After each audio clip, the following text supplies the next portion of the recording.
안녕하세요. 미국주식원 대학이 미준입니다. 3월 27일 오늘의 미국주식 뉴스를 시작합니다. 미준 패밀리 여러분들 주말 즐겁고 보람차게 보내셨으리라고 믿습니다. 벌써 3월의 마지막 주가 시작됐습니다. 이제 며칠 남지 않은 3월달 잘 마무리하셨어요. 4월은 이제 봄이 찾아오는 계절이잖아요. 깔끔한 마음으로 봄을 맞이하시기 바랍니다. 자, 그러면 3월의 마지막 월요일날 보내드리는 오늘의 미국주식 뉴스 바로 시작합니다.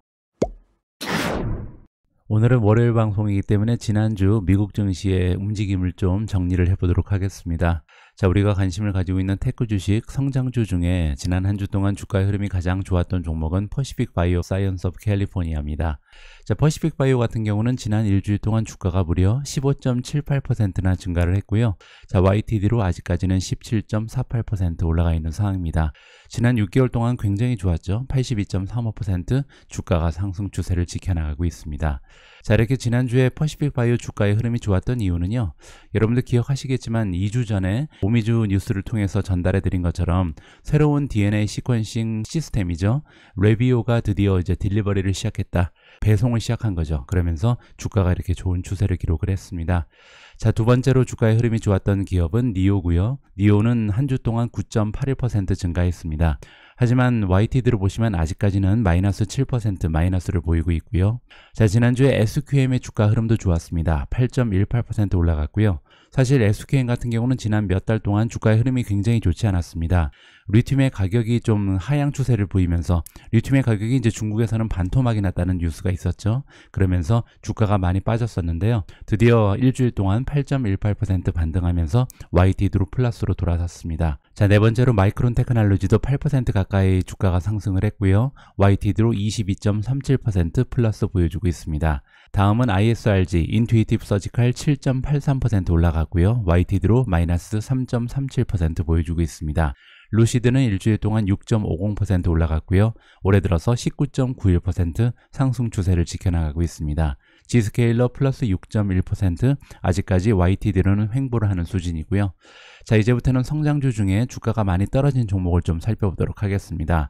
지난주에 아무래도 블록 같은 경우는 주가가 많이 떨어질 수밖에 없었죠. 공매도 리포트가 발표가 되면서 거의 18% 가까이 마이너스를 보여줬고요. YTD로 이제는 마이너스로 돌아섰습니다. 업스타트 마이너스 15%, 올해 들어서 마이너스 2% 보여주고 있고요. 누홀딩즈 마이너스 11%, YTD로는 아직까지 플러스입니다. 에디타스는 마이너스 10.87% 지난 한 주 동안 보여줬고요. YTD로 마이너스 15.9%, 코인베이스 굉장히 좋지 않았습니다. 마이너스 10% 가까이 떨어지면서 올해 들어서 100% 넘게 성장했던 성장률이 약간 차질이 생기기 시작했습니다. 로크가 마이너스 6.6%, YTD 플러스 47%, UIPS 마이너스 6.57, YTD로 25.3% 올라가 있는 상황입니다. 지난주 메가테크 기업들의 움직임은 굉장히 양호한 편이었습니다. 특히 넷플릭스가 8.2%나 단숨에 주가가 상승을 하면서 YTD로 11.3% 올라가 있는 상황이고요. 테슬라도 5.71% 올라갔습니다. YTD로 54.58% 플러스고요. 메타 플랫폼 지난주에 플러스 5.32%, 올해 들어서는 71%나 주가가 상승한 상황이고요. 엔비디아도 좋았습니다. 4.1% 추가적으로 올라가면서 6개월 동안 113% 넘게 주가의 상승을 도모하고 있습니다. 구글이 플러스 3.51%, YTD로 19.53%, 애플도 3.39% 올라가면서 올해 들어서 23% 올라갔고요. 마이크로소프트 0.41% 올라가면서 YTD로 16.99% 올라가 있는 상황입니다. 아마존만 유일하게 떨어졌는데요. 마이너스 0.8%, YTD로 16.8% 기록 중입니다. 지난 주말에는요, 제 입장에서는 조금 아쉽게도 개별 종목에 대한 뉴스가 별로 발표되지 않았습니다. 그 중에서 이제 눈길을 끌만한 뉴스가 몇 개 있었는데요. 하나는 마이크로소프트 관련된 소식입니다. 자, 이번 기사의 제목을 보시면 마이크로소프트가 액티비전 블리자드를 인수할 확률이 원래는 50%에 불과했는데 70%까지 올라갔다, 이런 의견을 CT에서 발표를 했거든요. 자, 어떤 내용인지 한번 살펴보시죠. 자, 이번에 마이크로소프트가 690억 달러짜리 액티비전 블리자드를 인수할 확률이 원래 50%에 불과했는데 이번에 70%까지 갑자기 올라갔다라는 발표를 CT에서 했습니다. 자, 이번에 CT라는 투자기관이 갑자기 20%나 이 가능성을 올려준 이유가 있었는데요. 지난 주말 UK의 안티트러스트 레귤레이터, 우리가 보통 독점 규제 기관이라고 부르는 기관이죠. 자, 이 기관에서 잠정적인 결론을 발표를 했습니다. 자, 그런데 놀랍게도 이번 딜이 콘솔 게이밍 마켓의 경쟁을 저하시키는 효과가 없다. 따라서 그냥 진행해도 된다. 이러한 잠재적인 결과를 발표한 거죠. 자, 그런데 굉장히 재밌는 부분이 뭐냐면요. 지난달, 한 달 전만 해도 액티비전 블리자드를 만약에 마이크로소프트가 인수하게 되면 경쟁이 굉장히 많은 폭으로 둔화될 것이다. 이런 의견을 제시했던 것이 영국의 독점 규제 기관이었습니다. 따라서 한 달 만에 말을 바꿔버렸잖아요. 그렇기 때문에 굉장히 가능성이 올라갔다. 이렇게 평가를 해주는 것 같습니다. 자, 결론적으로 CT에서는요. 목표 주가, 액티비전 블리자드의 목표 주가도 올려줬는데요. 원래는 88달러를 가지고 있었는데 91달러로 상향 조정했습니다. 그 이유는 당연히 이번에 이제 가능성이 높아졌기 때문이고, 인수 가격이 95달러거든요. 따라서 이번 인수 합병이 확정이 되면 한 주당 95달러의 가치를 가지고 있는 것이 액티비전 블리자드의 주식이기 때문에 지금 현재 주가에 비해서 굉장히 낮게 형성돼 있다. 이렇게 결론을 내볼 수가 있는 거죠. 자, 지금 투자자 입장에서는 만약에 액티비전 블리자드를 보유하고 있다면, 그래서 계속해서 인수가 마무리될 때까지 보유하고 있다면 11달러 정도 추가적으로 주가의 상승을 기대할 수가 있다. 지금 현재 주가는 84고요. 만약에 인수가 확정이 되면 한 주당 가지고 있는 가치는 95달러이기 때문에 11달러의 상승 여력이 있다. 이렇게 볼 수가 있고요. 자, 그리고 만약에 이번 인수합병건이 무산이 되더라도 2달러 정도밖에 내려가지 않을 것이다. 왜냐하면 블리자드의 가치는 82달러 정도는 된다. 이렇게 평가를 해주고 있는 것 같습니다. 자, 아무튼 이번 기사는요. 액티비전 블리자드 주주 입장에서는 굉장히 반가운 소식이고요. 그리고 또한 저처럼 마이크로소프트에 투자하고 있는 주주 입장에서도 굉장히 반가운 소식이라고 생각을 합니다. 자, 왜냐면요. 우리가 보통 마이크로소프트 그러면 인공지능만 지금 생각을 하잖아요. 하지만 제가 볼 때 마이크로소프트가 지금 잠재적으로 가지고 있는 성장 동력이 세 가지가 있습니다. 첫 번째는 인공지능이고요. 두 번째는 이제 만약에 액티비전 블리자드의 인수합병을 확정하게 된다면 지금 게임업계에서도 사실 서열 3위로 올라가는 것이 마이크로소프트거든요. 자, 그리고 만약에 액티비전 블리자드의 기술력을 확보하게 되면요. 마이크로소프트가 지금 많이 투자하고 있는 메타버스 쪽에도 최고의 선두주자가 될 가능성이 조금 더 높아진다는 점에서 굉장히 중요한 인수합병건이다. 저는 그렇게 판단을 합니다. 자, 따라서 주주 입장에서는 굉장히 중요한 인수합병건이 액티비전 블리자드다. 계속해서 기대감을 가지고 지켜볼 필요가 있을 것 같습니다. 자, 다음 뉴스는 애플 관련된 소식인데요. 최근 들어서 이제 탈중국화를 위해서 많은 노력을 하고 있는 기업이 애플이잖아요. 여기에 관련된 업데이트라고 보시면 될 것 같습니다. 자, 애플의 제조 파트너 중에 한 곳이 이번에 두 번째 공장을 인도에 짓는다라는 반가운 소식입니다. 자, 그 이름은 페가트론이고요. 페가트론도 역시 이제 폭스콘과 마찬가지로 대만 기업인데요. 자, 이번에 체나이 쪽에 두 번째 공장을 지을 계획이다라고 로이터 통신에서 발표를 했습니다. 자, 페가트론 같은 경우는 이미 타밀나두라는 곳에 첫 번째 공장을 가지고 있고요. 여기에서 이미 아이폰 14을 제조하고 있는 그런 기업으로 알려져 있습니다. 자, 이번에 로이터 통신의 보도 내용에 따르면요. 새롭게 체나이 근처에 들어서는 두 번째 공장에서는 아이폰의 최신 버전을 조립하게 될 것이다 라고 알려주고 있고요. 자, 애플의 인도 진출 관련해서 굉장히 재미있는 뉴스가 하나 더 있었는데요. 바로 이겁니다. 자, 인도 정부가 애플 아이폰 생산 공장 유치에 총력을 기울이고 있다. 그래서 결과적으로 노동법 개정도 추진을 한다는 굉장히 재미있는 소식인데요. 자, 어떤 내용인지 한번 살펴보시죠. 애플 관계자가 인도 지방정부 측 인사들을 만나 노동법 개정을 요구했다고 주요 외신이 보도했다. 글로벌 제조기업 생산공장 유치를 희망하는 인도 정부의 이해 관계와 맞물려서 애플의 생산 거점 다변화에 속도가 붙을 것으로 전망된다. 20일 블룸버그에 따르면 애플 관계자가 인도 남부 타밀나두주 정부 인사와 6개월에 걸쳐서 노동법 개정을 논의한 것으로 알려졌다. 타밀나두주 노동법 개정은 노동시간 확대 등 생산성 향상에 초점을 맞추고 있다. 블룸버그는 애플이 기존 8시간씩 3교대로 운영하던 공장 노동자 근무 시간을 12시간씩 2교대로 바꾸는 방향으로 인도 정부 관계자를 설득했다고 전했다. 추가 근무 또한 현재보다 유연하게 허용하는 식으로 변결될 것으로 보인다. 여성 노동력 확대 방안 또한 함께 논의되고 있는 것으로 알려졌다. 따라서 이번 기사를 통해서 우리가 알 수 있는 부분은요. 정말 애플이 엄청난 기업이라는 것을 우리가 다시 한번 실감할 수 있죠. 한 나라의 노동법까지도 갈아치울 수 있는 것이 바로 애플의 힘이다. 자, 이번 뉴스를 통해서 우리가 애플의 잠재력을 다시 한번 확인할 수 있었고요. 또한 애플의 탈중국화 그런 노력이 굉장히 좀 빠르게 진행되고 있다는 것을 다시 한번 재확인할 수 있었습니다. 자, 아까 말씀드린 것처럼 지난 주말에는 종목 뉴스가 별로 발표된 게 없어서요. 아주 오래간만에 월가의 목소리를 좀 들어볼까 합니다. 자, 오늘 우리가 첫 번째로 들어볼 월가의 목소리는 테슬라 관련된 소식이고요. 자, 이번에 UBS에서 테슬라에 대해서 매수 의견을 재확인해 줬다라는 소식입니다. 자, 어떤 의견인지 한번 살펴보시죠.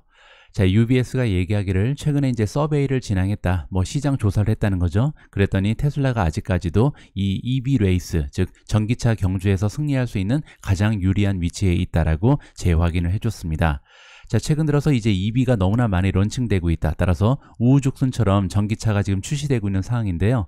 그렇기 때문에 시장 조사가 굉장히 중요하겠죠. 자, 이번에 UBS에서 진행한 시장 조사의 내용에 따르면요. 전통적인 자동차 기업들이 만들고 있는 전기차 브랜드들은 모두 루저다. 승리하지 못하고 있다라고 얘기하고 있습니다. 자, 이제 전기차의 시장은 더 이상 공급이 제한되어 있는 그런 시장이 아니다라고 얘기합니다. 그렇기 때문에 오히려 테크놀로지, 기술력, 그리고 또 하나 코스트 리더십이라는 것은 다른 기업에 비해서 얼마나 비용에서 앞서 나가고 있는가, 이 부분이 굉장히 중요한 평가 기준이 된다라고 설명을 해주고 있습니다. 자, 그렇기 때문에 UBS가 보기에는요, 테슬라가 단연 최고의 위치가 있다, 승리할 가능성이 높다라고 얘기하고 있는 거죠. 자, 그 위는 여기 나와 있는 것처럼 테슬라 같은 경우는요, EV 전기차 레이스에서 승리하기 위한 모든 조건을 다 그들이 자체적으로 가지고 있다라고 얘기합니다. 자, 그 얘기는 뭐냐면요, 테슬라 같은 경우는 전기차 제조 공정뿐만 아니라 배터리 제조, 거기에 이제 최근에는 이제 원자재까지 진출을 하고 있죠. 거기에 충전기까지 만들어냅니다. 따라서 전기차의 성공 요건을 모두 다 그 브랜드 안에 갖추고 있는 유일한 기업이 테슬라다. 이렇게 우리가 이해를 해볼 수가 있는 거죠. 따라서 UBS가 보기에는 지금 현재 전기차 시장은 굉장히 많은 경쟁이 심화되고 있는 이러한 산업이라고 얘기합니다. 그럼에도 불구하고 테슬라가 강력한 위치를 계속해서 유지할 확률이 점점 더 커지고 있다. 이렇게 정리가 가능할 것 같습니다. 자, 다음은 마이크로소프트에 대한 짧은 평가입니다. 이번에 웰스파고고요. 자, 웰스파고가 보기에는요, 인공지능이라는 테크놀로지에서 가장 많은 수혜를 받을 수 있는 기업이 바로 마이크로소프트다. 이렇게 얘기를 하고 있습니다. 자, 우리가 보기에 제너러티브 AI, 생성 AI는 포텐셜이 있다. 어떠한 포텐셜이 있냐면요, 소프트웨어 쪽을 다시 한번 재정립할 것이다. 따라서 소프트웨어 쪽에 가장 강력한 모습을 가지고 있는 마이크로소프트가 이 AI의 인공지능의 능력을 활용을 해서 다시 한번 역사를 써나갈 것이다. 이렇게 평가를 해주고 있습니다. 자, 다음에는 지난주에 주가의 흐름이 가장 좋지 않았던 블록에 관련된 평가인데요. 자, 아틀란틱 에퀴티라는 투자기관에서 이번에 블록을 다운그레이드 했습니다. 원래는 이제 매수 의견을 주고 있었는데 중립으로 한 단계 하향 조정하는 것으로 나와 있고요. 자, 그 이유는 지난주에 발표됐던 힌더버그의 공매도 레포트다라고 설명이 나와 있습니다. 자, 이번에 힌더버그에서 발표한 공매도 레포트의 주요 내용을 좀 살펴보면요, 포커스가 세 가지 정도로 압축이 되는 것 같습니다. 첫 번째 내용은 뭐냐면요, 캐시앱이 가지고 있는 굉장히 좀 높은 수수료, 이 점을 지적하고 있다라고 나와 있고요. 두 번째 문제점은 페이크 유저 어카운트입니다. 따라서 사용자의 그 수가 계속해서 늘어나고 있는데 그 중에는 상당 부분 페이크 어카운트, 가짜 어카운트가 들어있다. 이렇게 주장을 하는 거고요. 자, 세 번째가 굉장히 좀 새로운 부분인데 크리미널 액티비티, 따라서 범죄에도 지금 캐시앱이 많이 사용된다. 이렇게 주장을 하는 것 같습니다. 자, 그래서 아틀란틱 에퀴티에서 보기에는요, 지금 현재 첫 번째 두 개의 문제는 그렇게 큰 것이 아니다. 자, 수수료가 높다는 부분, 그리고 가짜 어카운트가 있다는 부분은 우리는 별로 걱정하지 않는다라고 얘기합니다. 자, 그런데 문제는 세 번째라고 얘기하는데요. 자, 만약에 일리갈 액티비티, 범죄에 사용되는 부분을 줄이기 위해서 컨트롤을 강화하다 보면 아무래도 블록의 매출과 순이익에 많은 영향이 있지 않을까, 이렇게 걱정을 한다는 거죠. 따라서 이번에 공매도 레포트의 영향으로 인해서 매출과 순이익에 타격이 있을 거라 이렇게 지금 전망을 하는 것 같습니다. 따라서 원래는 매수 의견을 가지고 있었는데 중립으로 한 단계 하향 조정했다. 이렇게 정리가 가능할 것 같습니다. 자, 다음에는 제가 가장 좋아하는 우리 브랜드 룰루레몬에 관련된 평가인데요. 시티라는 투자기관의 보기에는 이번 주에 어닝 발표를 앞둔 룰루레몬이 좋은 실적을 발표할 가능성이 높다, 전망이 좋다라고 얘기하고 있습니다. 자, 거기에는 두 가지 정도의 이유가 있는 것 같은데요. 첫 번째 이유는 투자자들이 가지고 있는 기대감이 상대적으로 낮다라고 얘기합니다. 2023년 폐기년도에 대한 가이던스가 굉장히 보수적이다, 이렇게 얘기하고 있고요. 자, 두 번째 이유는 멀티플입니다. 자, 멀티플은 보통 밸류에이션이죠. 밸류에이션을 측정하는 멀티플에는 보통 PER을 이용을 하는데요. 자, 이번에 CT가 이용한 멀티플은 PER이 아니라 EV 나누기 EBITDA입니다. 자, 여기 나와 있는 EB는 제가 며칠 전에 방송에서 말씀드린 것처럼 시가총액에서 기업이 보유하고 있는 현금을 제외를 하고요. 그리고 기업이 보유하고 있는 부채를 더해주면 됩니다. 따라서 이 기업을 살 때 정말로 내가 내는 금액이 얼마인가 이거를 현실적으로 측정할 수 있는 것이 엔터프라이즈 밸류다. 이렇게 보시면 되고요. 에비타 역시도 순이익과 비슷하긴 합니다. 에비타의 약자는요. Earning Before Interest, Tax, Depreciation, Amortization의 약자입니다. 따라서 순이익에서 부채에 대한 이자라든지 세금 그리고 감가상각을 제외하기 전에 그 순이익을 얘기하는 것이 에비타다. 이렇게 보시면 되는데요. 따라서 에비타의 장점은 뭐냐면 부채 때문에 발생하는 이자 비용이라든지 감가상각 같은 것을 제외하고 실제적으로 영업을 어떻게 하고 있는지 지금 현재 이 기업이 어떠한 실적을 올리고 있는지 이것을 정확하게 진단할 수 있다. 이렇게 볼 수가 있겠죠. 하지만 요즘처럼 금리가 인상되면서 이 이자에 대한 비용이 증가하고 있는 상황에서는 굉장히 중요한 부분이기 때문에 에비타보다는 순이익이 더 중요하지 않을까 개인적으로 판단합니다. 하지만 그 부분은 여기 EB에서 이미 해결이 됐죠. 왜냐면 부채가 많다면 아무래도 엔터프라이즈 밸류는 올라가기 때문에 멀티플이 상승할 수밖에 없다. 따라서 PER도 그렇고요. EB 나누기 에비타도 중요한 멀티플로 사용이 가능하다. 이렇게 진단이 가능합니다. 자, 어쨌든 지금 현재 룰루레몬을 긍정적으로 보는 이유는 뭐냐면 현재 경쟁 기업인 나이키는요, 이 EB 나누기 에비타가 25배 정도의 멀티플을 형성하고 있는데 룰루레몬은 16.5배에 불과하다. 따라서 현재 실적에 대한 전망치도 굉장히 보수적으로 설정이 돼 있고 거기에 멀티플, 밸류에이션도 낮게 측정되어 있는 그런 기업이 룰루레몬이기 때문에 앞으로 좋은 결과를 발표하면서 주가가 상승을 도모할 것이다. 앞으로 한 달 정도 굉장히 좋게 본다. 이렇게 정리가 가능할 것 같습니다. 자, 다음에는 뱅크 오브 아메리카에서 넷플릭스에 대해서 좋은 얘기를 해주고 있습니다. 자, 일단 넷플릭스 같은 경우는 월드 클래스 브랜드를 확보하고 있다. 따라서 브랜드 가치가 굉장히 높은 기업이라고 얘기하고 있는 거죠. 자, 두 번째로 글로벌 서브스크라이버 베이스, 전 세계의 구독자 수가 너무나 많은 것이 바로 넷플릭스다. 그렇기 때문에 앞으로도 계속해서 혁신적인 모습을 보이면서 성장을 지켜낼 것이다 라고 얘기하고 있습니다. 자, 앞으로 발견되는 세 가지의 카탈리스트가 계속해서 주가의 상승을 이끌 것이다 라고 얘기하는데요. 첫 번째 카탈리스트는 뭐냐면 서브스크라이버 런어웨이, 앞으로도 구독자의 증가 추세가 가속화될 가능성이 높다. 구독자 수가 첫 번째고요. 자, 두 번째는 AVOD가 나옵니다. 자, 넷플릭스는 원래 SVOD 기업입니다. SVOD는 뭐냐면요, Subscription Video on Demand의 약자죠. 따라서 지금까지는 구독 모델을 구축하고 있었던 것이 넷플릭스인데 이제는 AVOD까지 확장을 하고 있잖아요. AVOD라는 것은 Advertising Video on Demand. 따라서 앞으로는 광고 모델 쪽에서도 매출이 굉장히 많은 폭으로 확장될 것으로 기대를 하는 것 같습니다. 자, 세 번째는요, 업사이드 프롬 패스워드 쉐어링 크랙다운입니다. 자, 이 부분은 뭐냐면요, 아무래도 넷플릭스에 멤버를 가입한 다음에 가족끼리, 친구끼리 이 패스워드를 공유하면서 하나의 구독을 가지고 여러 사람들이 공유를 하는 그런 문화가 정착이 돼 있었습니다. 자, 그런데 앞으로는 이런 것을 못하게끔 컨트롤을 강화할 것이다. 그렇게 되면요, 아무래도 사용자의 수도 계속해서 드러날 수 있고 매출과 순이익에도 적지 않은 효과가 있을 것이다. 이렇게 기대를 하는 것 같습니다.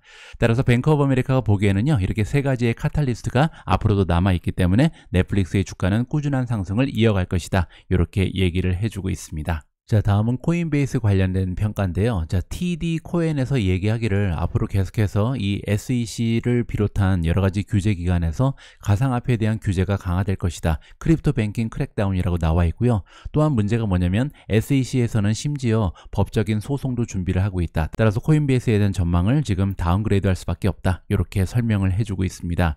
자, 다음은 메타 플랫폼즈고요. 바클레이가 보기에는요, 메타 플랫폼즈가 가지고 있는 여러 가지 긍정적인 부분을 마켓에서 시장에서 아직까지 제대로 인지를 하지 못하고 있다. 이렇게 설명을 하고 있습니다. 무슨 얘기인지 한번 살펴보시죠. 메타 플랫폼즈의 주가가 최근 들어서 굉장히 많이 올라갔습니다. 특히 과거 몇 개월 동안 좋은 추세를 보여줬는데요. 자, 이렇게 메타 플랫폼즈의 주가 상승이 좋았던 이유는 뭐냐면 구글이라든지 아마존 같은 기업과 비교를 했을 때 굉장히 많은 폭으로 비용을 절감했기 때문이다. 따라서 비용의 효율성을 극대화시키면서 시장에서 인정을 받았다. 이렇게 얘기를 하는 거죠. 하지만 그뿐만이 아니라 한 가지의 불케이스가 더 남아있는데 이거를 아직까지 시장에서 제대로 보고 있지 않다. 자, 그 부분은 뭐냐면요, 바로 제너러티브 AI입니다. 인공지능 쪽에도 메타 플랫폼즈가 굉장히 많은 잠재력을 가지고 있는데 아직까지 시장에서 이 부분을 간과하고 있다. 따라서 앞으로도 메타 플랫폼즈의 긍정적인 주가 상승이 기대가 된다. 이것이 바클레이의 주장입니다.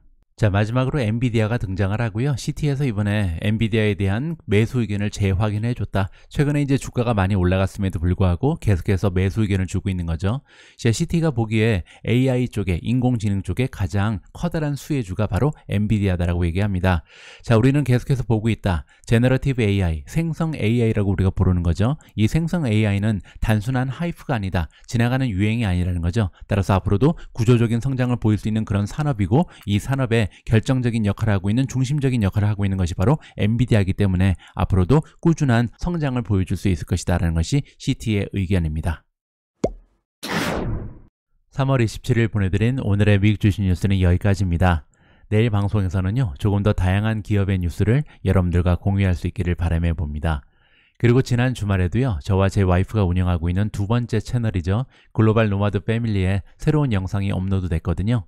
관심 있으신 분들의 많은 클릭을 부탁드립니다. 우리 모두가 미국 주식 투자로 은퇴하는 그날까지 다 함께 화이팅입니다. 행복한 하루 되세요. 감사합니다.